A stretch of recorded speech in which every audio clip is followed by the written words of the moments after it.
You are listening to the Brand Architect Podcast, and this is your host, Ani Alexander.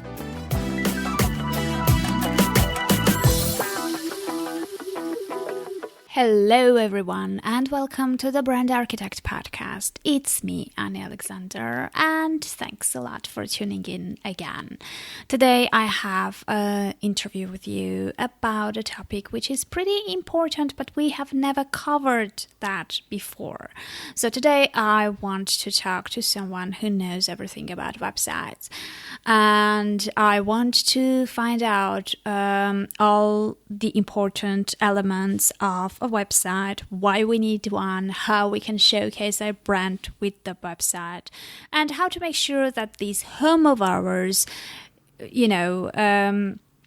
responds to the main goals of our brand, of our business, and of everything that we're doing online. So let's dive into the interview. Let's find out as much as we can about websites, how we will have to make them, what type of websites do best, and all the other details. So let's see what the expert has to say. Okay, hello everyone. Welcome to the Brand Architect Podcast. Today I have a very interesting guest, and we will be covering something different we haven't covered before. So I'll be talking to the director of the web design digital structure company based in South Wales, and his name is Joel Hughes. And I've learned to pronounce this just a few seconds ago. So, yeah, I'm doing it right. So, Joel, welcome to the podcast, and thanks for taking the time to talk to me today. Not at all. Thank you very much for having me on.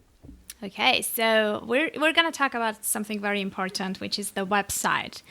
Because we've been talking a lot about different social media channels, about the risk of putting all your eggs in one basket, and how important it is to have one centered home, one hub, where you've got everything you do in one place and where people can check you out. So that's basically your website. I guess the interesting thing is these days, what I've noticed is many websites look alike a lot. So you have different trends of more popular designs of the things, what is more popular, what is trendy, what looks nice. And then everyone starts using the same themes, and you end up, if you're not reading the text, or if you don't really have anything really specifically different, then you have a feeling that it's the same website. So I guess, I will start with the hard part. How do you make sure that your website is different from the others? Yeah, that's a great question. And I think you're right. I think templates have certainly contributed to the fact of making websites look the same. And when I've been involved in this game for many years, since 2001, and certainly back in the early days, you would get some weird and crazy websites getting created, which might not be very useful from a usability point of view, but they certainly were creative works of art. Whereas nowadays, perhaps we've gone too far the other way, and maybe websites do tend to look a little bit too similar sometimes. I mean, I have to say, I try to wear the hat where I don't want users to think too much when they get to a website. So I understand why we need to have websites which borrow conventions, so that when somebody lands on a website, they haven't got to decode it, so they can get to the heart of what you want to do, and so you can convert them in any shape or fashion. But it's just getting that balancing act right. I think the biggest problem for many people is perhaps just grabbing a template from, say, ThemeForest, and they end up trying to cram their messaging into those boxes which the theme was set up for, which may not be the right kind of vehicle for their messaging. So, but it's tricky, because some people, if they haven't got a huge amount of money to spend on a website, then going to ThemeForest or something similar and getting a template, that's not a bad way to go. But at some stage, we want to be working out, is this right for the business? Okay, I see. So I don't know. I mean, I have a feeling that the thing that may differentiate you from the others on a website is basically, the elements of the branding that are incorporated into things. So as much as you can if you're using template. So what are like the important elements that you should consider while you are showing off your brand on a website?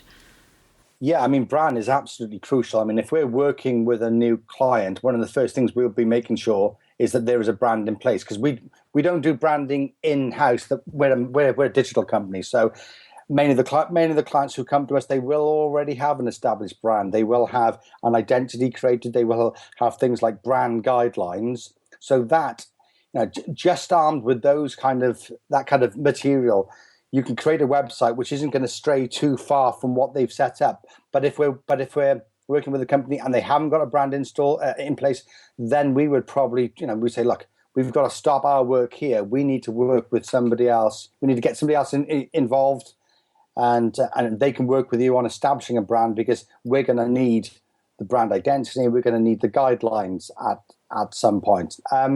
So definitely, we want to have the color scheme and all of those kind of things, because that's our starting point when we get to the stage of actually doing a design. Now, the brand guidelines, they may well cover things like the type of photography which is useful for the company, the styles which are useful. It might cover tone of voice, and all of these things, I'm sure you can see, they're all great indicators as to what we need to be doing when it comes to that design. So we're not dealing with a completely green project. We've got the brand guidelines to give us some sort of constraints. It's not too restrictive, but at the same time, it gives us something to go on. So that's one of the first things I'm very keen about seeing here are some strong brand guidelines. Okay, so basically before you go to the web developer or before you decide to put your website up, you have to be very clear about your brand and what it represents and how it's going to look, in order to brief you correctly. Is that right? Yeah, well, exactly. I mean, I'm a strong believer in brands. I mean, if you've got those kind of things tied down, you've got all the fonts, you understand all that, then any marketing material which you end up producing, well, it's so much easier to do that when you've got things like brand guidelines captured in a document. It just makes everyone's life so much easier, because otherwise, without that, every project you create, people have kind of got to ask the same questions about, so what's your brand all about, and different answers are going to happen all the time. So it's a waste of effort, and it's going to cause all these different marketing efforts to go off in slightly different directions. I see. So I guess it's sort of, it's a complex question, but what makes a good website differentiate from a bad one? There's so many factors. I mean, I'm about to forget some key ones, but I'll just drop into a few obvious ones, really.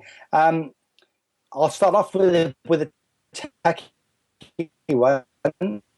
You want the website to be fast, and nothing is more damaging than a slow loading website, and that has a brand impact, of course, because you're sat there thinking, "Oh, what's going on here? It's taking ages to load." And in your mind, when you're trying to create a mental model of that company, rightly or wrongly, that slow loading time paints a negative picture of that company. So there's techie things like making sure that it's fast, which may well mean that we've got to invest slightly more than £4.99 a month in a GoDaddy hosting account. Sometimes we need to think, these things are investments, and so we've got to look after them. So definitely that's an important thing.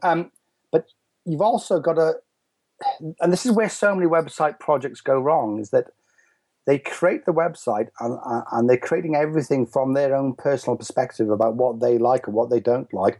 And they don't put themselves into the shoes of the target audience. Because really, the website is more about them. It's about what they need. It's about answering their questions. How do they feel when they land on your website? And, like our process, it's always geared around making sure that if we're introducing something into a design, whether, even if it's at the wireframe stage, we're thinking, okay, is this really adding value? Is it helping answer key questions which your target audience have got? Because if it's not helping, then probably it's taken away. Because the more stuff we introduce, the more things people have got to look at when they get to the web page, and people's attention spans are short, and they're getting shorter. Oh yeah, definitely. You know. Okay, so what about we have spoken on this podcast about the copy and the importance of words and headlines that you're using and all that stuff for conversion. But I'm sure that besides the words, even if all the words are correct and in there might be some, I don't know, design tricks that you could use as well on top of that. Yeah, I mean, well, I wouldn't say design tricks, but I mean, design is obviously absolutely imperative to it. I mean, if you're a B2B company or you're looking to buy into somebody's professional services, well, the website has got to look professional. All the good copy in the world won't help you if the design looks a little bit Toy Town, because the fonts, the colors, the structure, the photography, everything that's in there is there, and it's subtly setting the stage for you to introduce that message. So I think this is why we've seen squeeze pages over time. You know, the squeeze pages, you've got the text and goes on and on and on.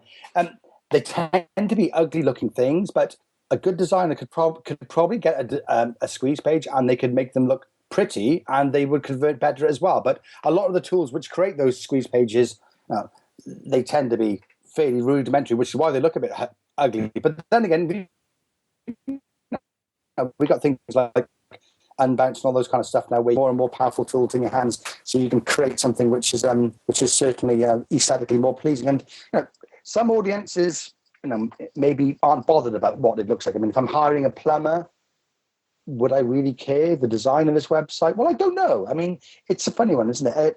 I think I probably would be put off if it looks shoddy, because sometimes looking shoddy has a direct implication with me finding things, because good design is so much more about things looking pretty. It's about the structure of the website. Can I find the information that I want? Like, this again goes back to what we're talking about with themes. Themes only get you so far. So much of the work which we put in is all about creating a clear information structure for the website. Because if you get the skeleton right, then everything else is addressing, and we're going in the right direction, because people then can find the information which they need as quickly as possible, which is ultimately the point of the website, for you to help them join at the dots between what you've got and what they want. Well, hopefully you can join those two. Or, if you haven't got what they want, then they'll have to move on to somewhere else. But yeah, I mean, it's perfect to start with the copy, because it's all about the copy. It's all about the messaging. It's all about what you want as a company and what you want out of your website. And then the design is then the vehicle for that. Okay, I see. So let's talk briefly about personal brands. When you have that personality as a center of the brand, what are the best ways to illustrate that, and what is the best way to show your personal brand on a website? Like, I don't know, what should people consider having in there? Well, I mean, to be honest, I don't see the difference between personal brand and branding a lot of the time. A lot of it's all about the personality of the company. And if that company is just one person, then I suppose the phrase personal brand makes a lot of sense. But with any website, you're trying to get the personality of the company across. I mean, like with many of my clients, when I dig around and I'm asking all the businessy kind of questions, and you're trying to find out why people buy from them, a lot of the time the clients might we really like Dave, the owner, or we really like the personality, or the customer service is great. And that sometimes is a surprise to the client, because their idea of why people are buying from them is invariably different to why people do buy from them. So then armed with that knowledge, you can help inform the design. So for instance, I'm a great believer in people buy from people. So if customers love the customer service, or they really buy into what the owner's doing, or if it's a personal brand and there's a figurehead for the brand, well, they've got to be front and center on that website. We need photography, but we need high-end, good photography. You've got to invest in that. I mean, it's not just sort of get your iPhone and take a photo. It's if you're going to have high-end photography on there, I mean, your website is getting viewed all the time, so it's worth the investment. But of course, you can move on from that and get some high-quality video on there. And well, again, I mean, the kit involved with doing that is not expensive. But so the imagery there is really important. But of course, tone of voice, maybe writing in the first person. It's being able for that person or that company to read the content of the website or a third party reading it, and they can feel the personality of that company coming through. And it sounds obvious, but my God, there's so many websites you hit, and I don't know who wrote the copy, but it's a complete disconnect between that copy and the brand. And if the website isn't representing the company, well, how is it going to convert? Yeah, exactly. It's that's going to be a problem. Yeah, I see. So what about, there are many people who would ideally want their website to sort of have these engagement elements with their audiences. Like, the people come there and, they want to take the relationship further, be that through getting them on email list or to signing up for a webinar or, whatever it is. They sort of, just by getting people there and looking at their website is not enough these days. So they are looking for some extra, deeper connections in a certain way. So we really want to make sure that we can connect with the people who came and saw our website eventually. So what are the things that we could use in order to be able to connect with our audiences? Well, there's a universe of techniques out there. I think you've got to have a clear idea of what your offer is. What is the offer you're going to give these guys? What is the service offering? Because I mean, is it consultancy? Is it I can do X, Y, and Z? I think people need to know what you do, and then you can lay that offer out there. Now, if it's a high-end service like consultancy, having things like low-hanging fruit where you could sign up for a single hour consultancy, or perhaps you've got like an email newsletter which can help feed it. But I think the battle though is really thinking through what your offer is and then what you need to put onto the website. Because what's another way of putting it? So many websites out there simply have a little box on the right hand side which says sign up for my newsletter. Why? What is the offer there? It's sort of it's got to work harder than that. It's sort of to get more emails. well, yeah, and it's but you've got to make the offer. Sort of this is why you're signing up. This is what you're going to get, and but you could also sign up for this premium service. It's so many websites fall down in the fact that they haven't got clear call to actions and they haven't got clear messaging. I mean, that's really and again, it goes back to that thing. People have got to ask themselves, what is the purpose of my website? What am I trying to do? And then making sure those things are put in place in a language which the audience understand. Because once you've put in those kind of call to actions, then we can make sure things like analytics, etc., are all set up to be tracking all that kind of stuff. Does that make sense? Yeah, it does. It absolutely does. What about, I don't know, I mean, is this old school and old stuff, the static pages? Because we all have, we constantly create content and we're just, updating our sites over and over again, most of us. But is there actually this required need for that? I mean, do static websites work now? I mean, is there a need for those as well? I'm sure they do work, but I mean, I don't see the need for it in many. I mean, if you're a company, you want to have control over your content. I mean, if you've got a blog and all that kind of stuff, well, you can do that with a static website. But do they really want to be creating HTML? Do they really want to be publishing via FTP? No, they want a platform like WordPress, or they want to have it integrated with Unbounce or all those kind of things like that, so they can create content when they need. Because I mean, even things like, I don't know, like one of your service pages. Like with me, it could be web design. I want to be able to have control so I can change the text and the content on that page whenever I want, really. So, no, it's for most people, I think a content management system like WordPress is a bit of a no-brainer, though, I think. Yeah. Yeah. Okay, I see. So these days, there is this new hot thing that came out, especially for content creators, and everyone leads towards live streaming. So, okay. And live streaming, unfortunately, sort of, it seems like you have to use third-party platforms to do that. So what is the best way to integrate it with your website? So, at a certain point, I mean, let's say if you're using one certain live streaming platform and then with the time it goes down or, something happens, you don't really lose all of the content, and you also have your home populated with whatever you've done before as well. Oh God, that's an interesting one. I've not really done much with live streaming, and I've interacted with a lot of the live Facebook streaming stuff. So I think if it was my choice, I think I would be using something like.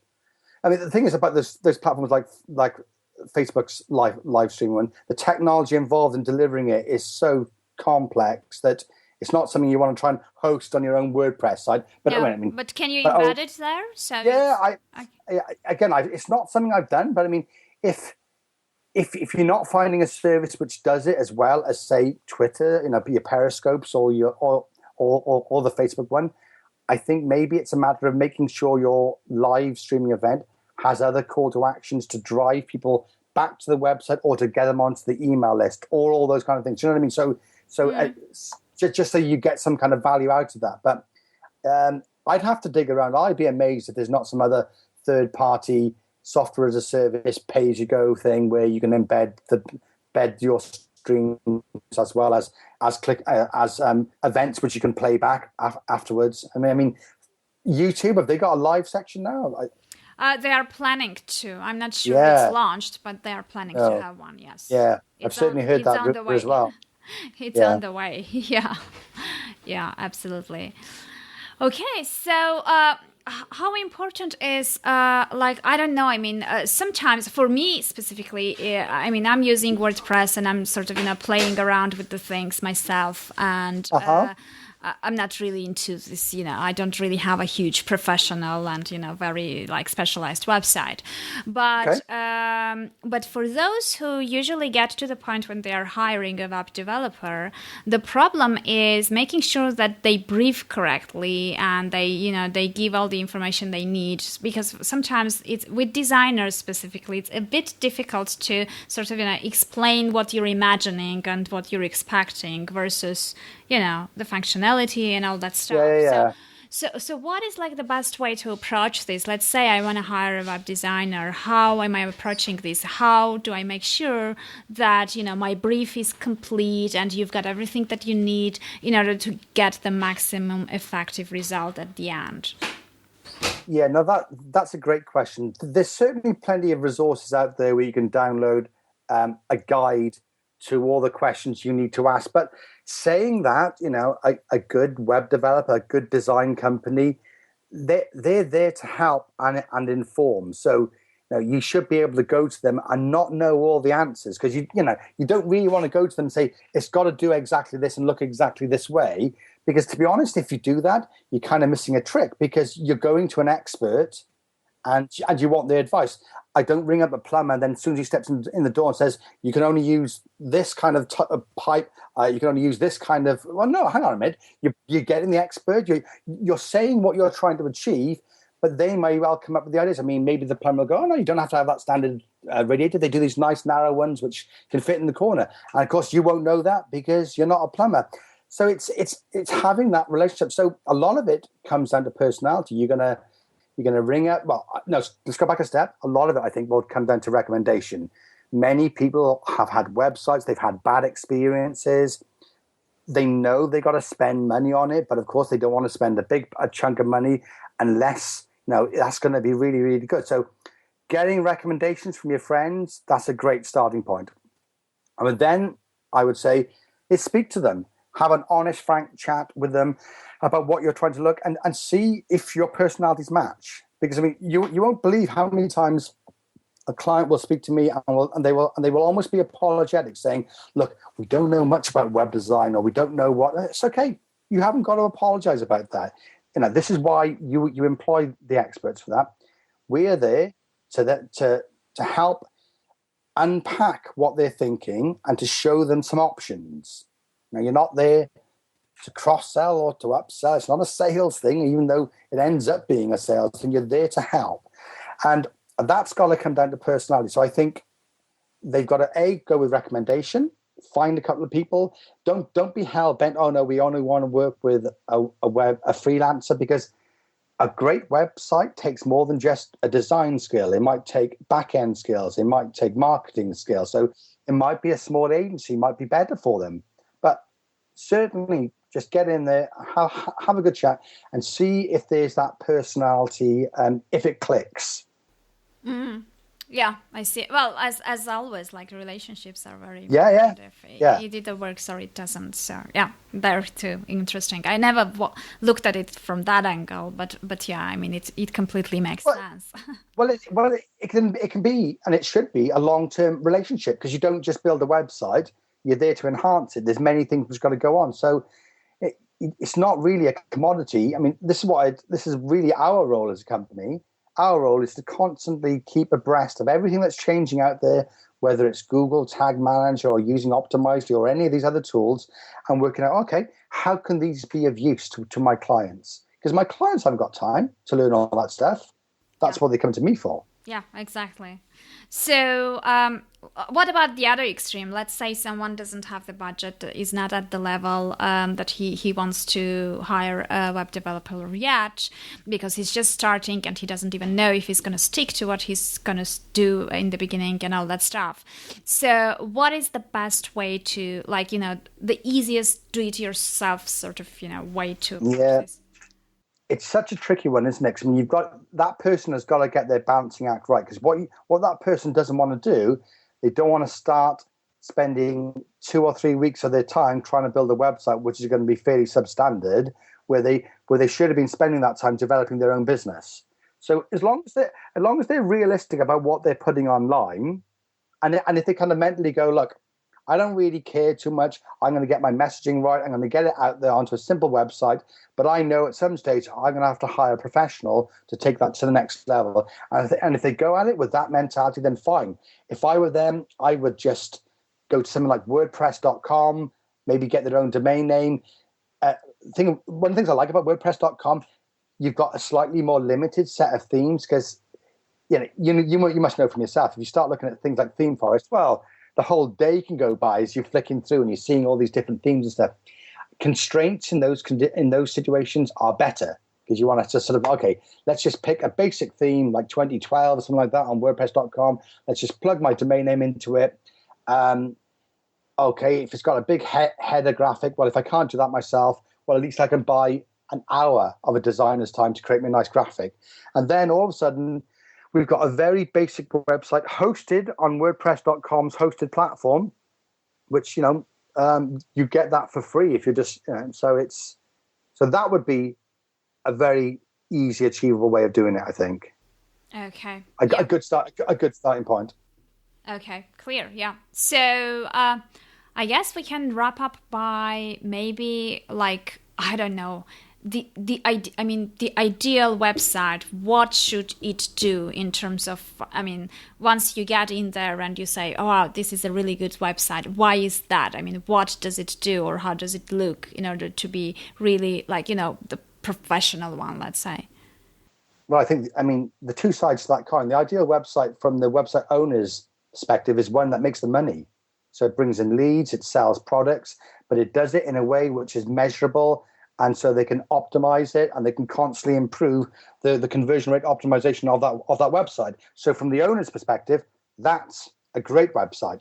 It's a sales vehicle, and it's making money. It's an investment to them.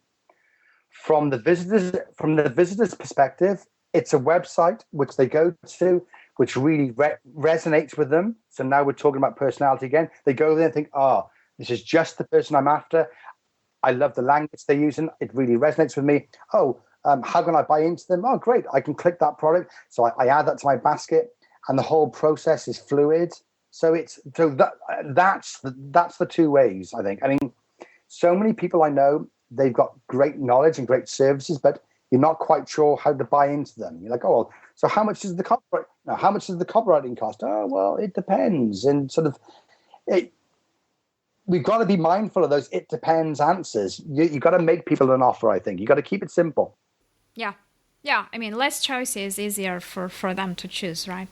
Yeah, I think some people, some business owners don't like that because they feel like they're hemming themselves in. But no, you can offer choices, but these choices can always be customized or changed, or you can offer other options later on. But give somebody an offer to start off with, because even if it, like I say, is the low-hanging fruit, because as soon as somebody's bought from you, they are then more likely to buy other things from you. Yeah. So getting them down that sales process, that's important. Yeah. Yeah, I see. Okay, well, thank you very much. It was an interesting conversation. We learned a lot. So Good. Thanks for your time. And hopefully we all sort of, acknowledge the importance of having a nice website. Good. Well, that would be my job done then. Great. Okay, have a nice day. Okay. Okay, well, it seems that's all that I had for you today. I'm pretty sure that if you're listening to this podcast, most probably you already have a website in place, because we're all about establishing brands and growing our audiences and making our online business work. And websites obviously are the most crucial elements of all those. So if you don't have a website yet, please, do me a favor, think about it and make one as soon as possible. And if you have one, go back, rethink about the points we covered and see if it really does answer the main purpose and the main goal of your website. So review your website, see if it's good enough. Don't really be afraid to experiment, to change, and to test different things to see which works best. So take care. Have a great week and a perfect weekend.